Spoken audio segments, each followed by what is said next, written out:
હજારો કિલોમીટર દૂર અમેરિકા અને ઈરાન વચ્ચે ચાલી રહેલા તણાવ તમારા ઘરના કપડાં ધોવાના ખર્ચમાં 50%નો વધારો કરી શકે છે. કેમ કે હવે સાબુ અને ડિટર્જન્ટ પણ મોંઘા થયા છે અને ગૃહિણીઓનું બજેટ પણ બગડવાનું છે. અમદાવાદ સહિત દેશભરમાં સાબુ અને ડિટર્જન્ટના ભાવમાં સીધો 40થી 50% સુધીનો વધારો નોંધાયો છે. અને આ પાછળનું મોટું કારણ છે કાચા માલની અછત. ડિટર્જન્ટમાં વપરાતું મુખ્ય કેમિકલ લિનિયર અલ્કાલાઇન બેઝિન, જે કતર, રશિયા અને ઈરાનથી આવે છે, તેની સપ્લાય પર અસર પડી છે.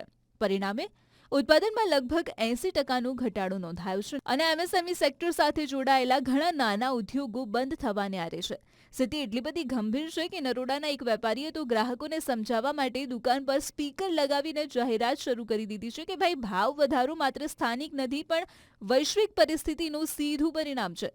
ઉદ્યોગકારોનું કહેવું છે કે જો આવું જ ચાલ્યું તો બજારમાં સપ્લાય વધુ ઘટશે અને ભાવ હજુ પણ વધી શકે છે.